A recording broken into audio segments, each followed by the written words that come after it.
আজ এই মহিলার বিয়ে হতে চলেছিল বিশ্বের সবচেয়ে ধনী 1 কোটিপতির সঙ্গে। ঠিক তখনই সৎ মা তাকে এক গ্লাস পানি এনে দেয়। মহিলা পানিটা শুকে বোঝে যে এর মধ্যে কিছু গোলমাল আছে, তাই সে অভিনয় করে যেন পুরো পানি খেয়ে ফেলেছে। সৎ মা ভেবে নেয় সে সত্যিই খেয়ে ফেলেছে, তাই নিশ্চিন্ত মনে চলে যায়। কিন্তু মহিলা তৎক্ষণাৎ সেই পানি থুতু ফেলে দেয় এবং লুকিয়ে দেখতে থাকে সৎ মা এখন কি করতে যাচ্ছে। আসল কারণ হলো সৎ মা চায় যেন তার নিজের মেয়ের বিয়ে হয় সেই কোটিপতির সঙ্গে। এরপর সৎ বোন এক ভিখারিকে খুঁজে আনে যাতে সে ওই মহিলার সোহাগরাতের ঘরে ঢুকিয়ে দিতে পারে। কিছুক্ষণ পর সৎ বোন ঘরে আসে মহিলার অবস্থা দেখতে। সে দেখে মহিলা অজ্ঞান হয়ে পড়ে আছে। তখনই সে ফোন করে বলে ভিখারিটাকে ঘরে পাঠাও। কিন্তু ঠিক সেই মুহূর্তে মহিলা জেগে ওঠে এবং সৎ বোনের চোখের দিকে অজ্ঞান করার মতো এক ধরনের গুঁড়ো ছুঁড়ে মারে।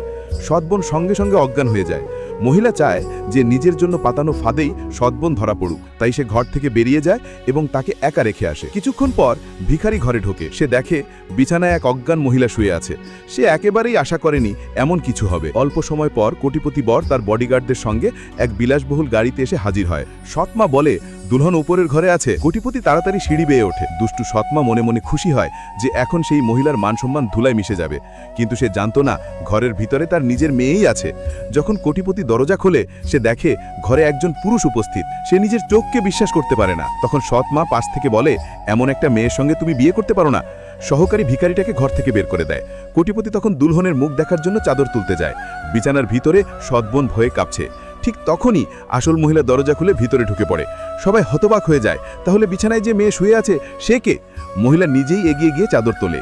দেখা যায় ভেতরে শোয়া মেয়েটি আর কেউ নয়, সৎ বোনই। এটা দেখে সৎমা একেবারে হতভম্ব হয়ে যায়। সে কিছুতেই বুঝে উঠতে পারে না তার মেয়ে এখানে এলো কিভাবে।